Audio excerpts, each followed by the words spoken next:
Hello दोस्तों, welcome to all from my classes Dakshina classes.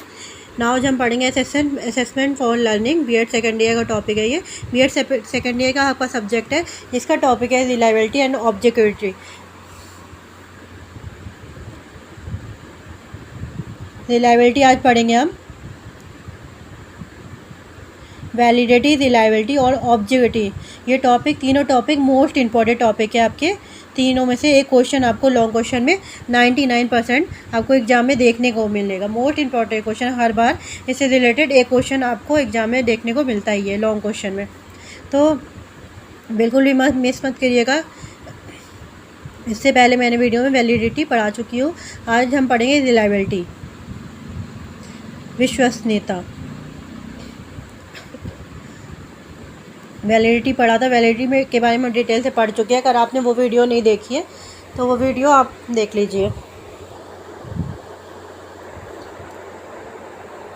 ताकि आपका कॉन्सेप्ट अच्छे से क्लियर हो जाए।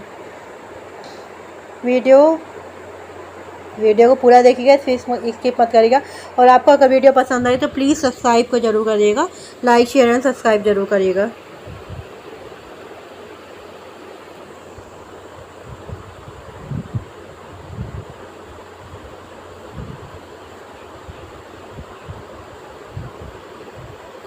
तो चलिए ज़्यादा समय ना लेते हुए शुरू करेंगे आज की इस वीडियो को। आज का हमारा टॉपिक है रिलायबिलिटी, यानी कि विश्वसनीयता। हमने वैलिडिटी पढ़ा था।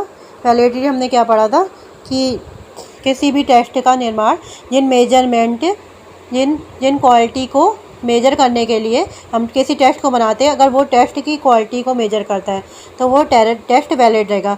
अगर जिस क्वालिटी को मेजर करने के लिए हम टेस्ट बनाया है और उस टेस्ट क्वालिटी को मेजर नहीं कर पा रहा है तो वो टेस्ट इनवैलिड कहलाएगा। तो ये चीज़ हमने जानी थी वैलिडिटी में। तो वैलिडिटी आप वीडियो देख लीजिएगा। आज हम बात करेंगे रिलायबिलिटी, यानी कि विश्वसनीयता। इनको हम दो एग्जाम्पल से समझ सकते हैं। दो एग्जाम्पल हम देंगे, उससे हम आपको क्लियर हो जाएगा। इसके बाद हम डेफिनेशन देखेंगे, आपको बिल्कुल क्लियर हो जाएगा, कोई भी डाउट आपके मन में नहीं रहेगा। पहला एग्जांपल ये है, आपने कहीं भी क्वेश्चन किया हो या आपके क्लास में टेस्ट हुआ हो। क्लास टेस्ट में कई बार क्या होता है,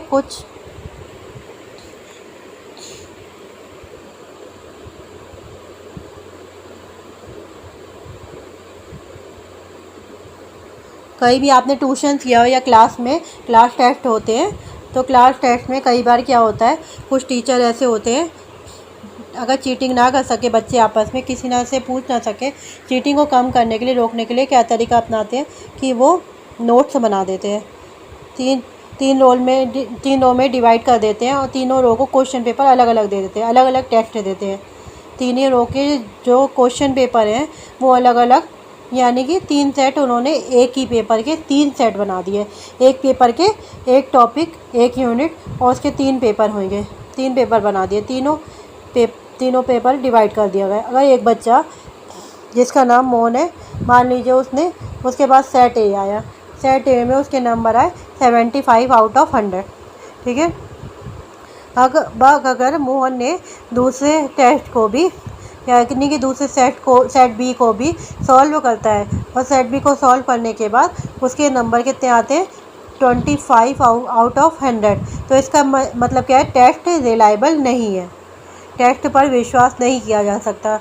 आपस में भेदभाव हो रहा है, पार्शियलिटी हो रही, यानी कि आपस में विश्वास नहीं किया जा सकता। एक सेट को तो बहुत ज़्यादा हाई लेवल का बनाया और वहीं पर दूसरे सेट को बहुत ज़्यादा लो लेवल का बनाया। तो इसका मतलब यही हुआ ना कि पेपर में वही बच्चा, अगर एक ही बच्चा जो मोहन उस सेट सी को सॉल्व करता है और सेट सी को 50 आउट ऑफ 75 आए हैं, तो टेस्ट वो रिलायबल नहीं है। एक ही बच्चा, एक ही यूनिट है, पूरी यूनिट बच्चे ने अगर तैयार करी होगी और एक में 75 आ रहे हैं और दूसरे सेट में उसके 25 आ रहे हैं, तो इसका मतलब है कहीं ना कहीं टेस्ट रिलायबल नहीं है। तो क्योंकि इतना डिफरेंस नहीं आता है, 2-4 नंबर का डिफरेंस आ जाता है, एक क्वेश्चन नहीं आता या दूसरा क्वेश्चन नहीं आता, बाकी इतना ज़्यादा डिफरेंस नहीं आता। तो इसका मतलब ये है कि टेस्ट में पार्शियलिटी हो रही है। मतलब एक ही सीरीज़ जो ABC सीरीज़ है, एक ही यूनिट का, एक ही सब्जेक्ट का, अगर उसमें मोहन नहीं है, एक लड़का जो मोहन ही है, उसी को तीनों अगर टेस्ट वो अगर सॉल्व करता है, एक में उसके 100 में 25 आ रहे हैं, एक में 100 में 75 आ रहे हैं, एक में 100 में 50 आ रहे हैं, तो इसका मतलब है वो टेस्ट रिलायबल नहीं है, क्योंकि एक बहुत हाई लेवल का बना दिया, एक बिल्कुल लो लेवल का बना दिया, तो मतलब ये विश्वसनीयता नहीं है, तो इस पर विश्वास नहीं किया जा सकता। अगर मोहन ने तीनों सेट को सॉल्व किया और तीनों सेट को सॉल्व करने के बाद उसके जो मार्क्स हैं वो सिमिलर है, थोड़े बहुत तो 2-4 का फ़र्क हो जाए तो वो बात अलग है, लेकिन काफ़ी सिमिलर है, तो वो टेस्ट कहलाएंगे रिलायबल, यानी कि विश्वसनीय इस टेस्ट कहलाएंगे। ठीक है, और टेस्ट की इस क्वालिटी को, इस गुण को हम कहते हैं रिलायबिलिटी, यानी कि विश्वसनीयता। आपने समझ लिया। दूसरा एग्जाम्पल हम ये लेके चलते हैं। दूसरे तरीके से हम ये समझ सकते हैं, एक तो तरीका ये हो गया कि एक टेस्ट के एक ही टॉपिक के 3 सेट बनाए हैं, तीनों सेट में सेम मार्क्स अगर बच्चे के आ रहे हैं तो वो टेस्ट रिलायबल है, वरना टेस्ट रिलायबल नहीं है। दूसरा एग्जांपल हमारा ये है, मान लीजिए आज आपने कोई टेस्ट, मैथ का कोई टेस्ट हुआ, और मैथ के टेस्ट के देने के बाद बुधवार, यहाँ पर एग्जाम्पल आप देख सकते हैं, इसमें आप देख सकते हैं उदाहरण, मान लीजिए बुधवार को कोई छात्र गणित पेपर में 70 अंक प्राप्त करता है और अगले बुधवार को उसी परीक्षा में वे,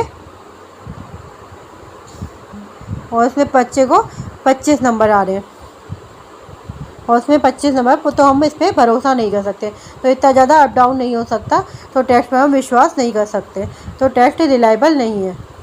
तो इन 2 एग्जाम्पल के द्वारा हम टेस्ट की रिलायबिलिटी को चेक कर सकते हैं। यहाँ पर आप देख सकते हैं डेफिनेशन, विश्वसनीय का अर्थ सटीकता और स्थिरता है। इसके अलावा ये उस सीमा के संदर्भित करता है जिसमें एक परीक्षण संगत, स्थिर और निर्भर है। इसके अलावा इसमें परिणाम सुसज्जित है, सुसंगत है, और किसी परीक्षण को बार बार लेने पर उसका परिणाम नहीं बदलेगा, यानी कि एक टेस्ट को अगर हम बार बार लेंगे तो उसका परिणाम, रिजल्ट नहीं बदलना चाहिए, नहीं बदलेगा, तो टेस्ट रिलायबल, अगर बदल रहा है तो टेस्ट रिलायबल नहीं है। दोनों को हमने एग्जाम्पल से समझ लिया। ठीक है,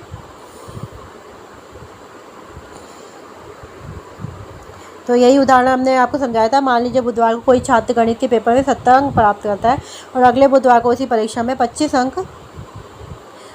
अंक प्राप्त करती है, तो फिर हम इस डेटा पर विश्वास, भरोसा नहीं कर सकते। तो यही था कि एक वेडनेसडे को तो हमारे नंबर 50 आ गए, 70 आ गए, और दूसरे वेडनेसडे को अगर टेस्ट हुआ है तो 25 आ गए, तो हम ये टेस्ट रिलायबल नहीं है। ये अंतासी की इन्होंने डेफिनेशन दी है, एक परीक्षण की विश्वसनीयता अलग अलग अवसरों पर या समान समकक्ष के विभिन्न सेट के साथ एक ही व्यक्ति द्वारा प्राप्त अंकों को निरंतरता को संदर्भित करती है, यानी कि जो test reliability, the reliability of the test refer to the consistency of score obtained by the same individual on different occasion और with different set of equivalent। दोनों एग्जाम्पल जो मैंने आपको बताए, दोनों ही इस डेफिनेशन में एक साथ रख दिए गए। ठीक है, इसके बाद हम देखते हैं एक method of finding out reality of a test. किसी भी परीक्षण को विश्वसनीयता का पता लगाने कौन कौन से तरीके होते हैं, जैसे हम वैलिडिटी में देखा था, वैसे उसी तरीके हम रिलायबिलिटी में देखें। 6 तरीके एग्ज़ाम में आपका क्वेश्चन आएगा रियलिटी, तो आप क्या समझते हैं, तो वहाँ पर आपको ऐसे डिस्कस करने हैं।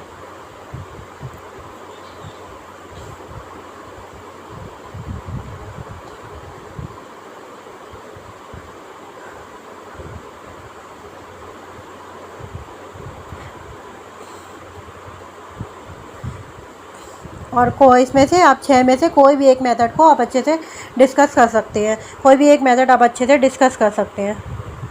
जब भी एग्ज़ाम में क्वेश्चन आए और आप हेडिंग डालेंगे रियलिटी, तो आप पहले चार्ट बनाकर जितने भी टेस्ट हैं उन सभी टेस्ट को एक साथ मेंशन कर देंगे। मान लीजिए 6 टेस्ट है, जो 6 को चार्ट बना के मेंशन करेगा, इससे आपको ज़्यादा नंबर क्वेश्चन में मिलेंगे। एग्जामिनर देखेगा आपने पढ़ा हुआ है, और जो टेस्ट आपको अच्छे से याद है इसमें से 6 में से, उसके बारे में फॉर्मूला समेत आप लिख सकते हैं।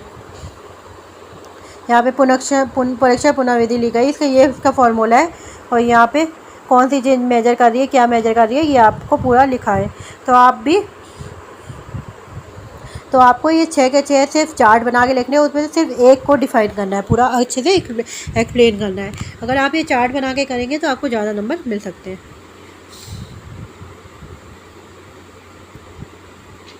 और एक ऐसा मेथड लीजिए जिसमें फॉर्मूले काफ़ी हद तक सिमिलर हो, तो आपको अच्छे से याद हो जाएगा। ये जो परीक्षण पुनः विधि है, इसका अगर फार्मूला वगैरह है तो ये सिमिलर है। अगर और कोई मेथड आप लेंगे तो उसमें फार्मूला में थोड़ा डिफरेंस होएगा। तो ये पहले वाले में फार्मूले वगैरह सिमिलर है।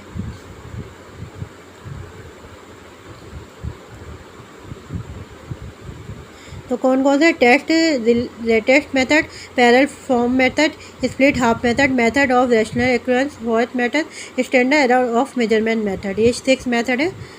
ये परीक्षण पुनर्परीक्षण विधि एक्सप्लेन करा हुआ है। ये इसका फॉर्मूला वगैरह है, या आप याद ऐसे ही याद कर लीजिएगा।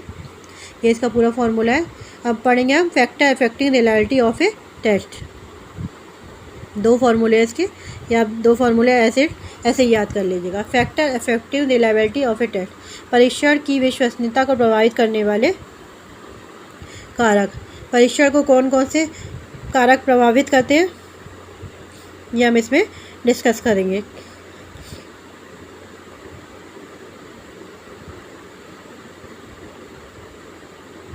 परीक्षण की जो लंबाई है वो भी रिलायबिलिटी को अफेक्ट करती है। एक टेस्ट में आपने 10 क्वेश्चन रख दिए, एक सेट में 20 क्वेश्चन रख दिए, या दूसरे टेस्ट में 15 क्वेश्चन रख दिए, तो टेस्ट रिलायबल नहीं है। Discriminating power of the test, जो परीक्षण है उसकी टेस्ट को रिलायबिलिटी को अफेक्ट करता है, ये भी एक फैक्टर है। Level of difficulty of the test, test का लेवल कितना डिफ़िकल्ट है, एक टेस्ट तो बहुत ज़्यादा डिफ़िकल्ट बना दिया, दूसरा इजी बना दिया, तीसरा नॉर्मल बना दिया, तो ये भी फैक्टर एक है। Range of ability,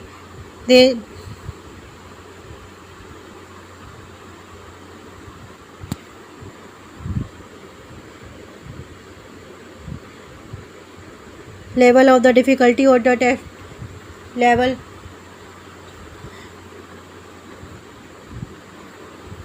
range of ability, योग्यता का कितना प्रसार हो। मेथड और रिलायबिलिटी, विश्वसनीयता को ज्ञात करने के लिए कौन सा तरीका अपना रहे, ये भी एक फैक्टर है जो विश्वसनीयता को रिलायबिलिटी को अफेक्ट करता है।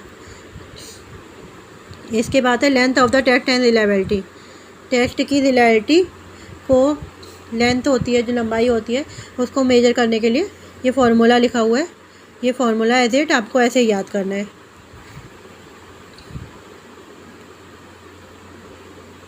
लास्ट में आता है एक परीक्षण विश्वसनीयता बढ़ाने के तरीके, method of enhancing reliability of a test. जैसे वैलिडिटी में देखा था, ठीक उसी तरीके से जो फैक्टर मेथड अफेक्ट करते हैं रिलायबिलिटी को, वही फैक्टर इसको इनहेंस भी करते हैं। यहाँ पर दे सकते हैं pay special attention to those factor which are necessary for the reliability of a test. उन सभी फैक्टर को ध्यान दें जो एक टेस्ट की रिलायबिलिटी के लिए ज़रूरी है। Control those factor which diminish the reliability of a test, उन फैक्टरों को कम कीजिए जो कि टेस्ट की रिलायबिलिटी को कम करते हैं, उन पर ध्यान दीजिए। तो ये आपका रिलायबिलिटी था, इजी लगा होगा आपको, समझ में आ गया होगा आपको। सबसे हार्ड टॉपिक कह सकते हैं या सबसे कन्फ्यूजन टॉपिक कह सकते हैं असेसमेंट फॉर लर्निंग का, और सबसे इम्पोर्टेंट भी है। लॉन्ग क्वेश्चन आपका ज़रूर आएगा, ध्यान रखिएगा। पूरे 12 मार्क्स का आपका ये लॉन्ग क्वेश्चन आएगा, तो फिर बिल्कुल भी इसे स्किप मत करिएगा, पूरी वीडियो देखिएगा। इसके बाद हम ऑब्जेक्टिविटी आपको पढ़ाएंगे नेक्स्ट वीडियो में, तो प्लीज़ सब्सक्राइब जरूर कर लीजिएगा, ताकि जैसे ही नेक्स्ट वीडियो है आपको सबसे पहले इस वीडियो को देख सकें। अगर आपको ये वीडियो अच्छी लगी हो तो please like share and subscribe जरूर करिए।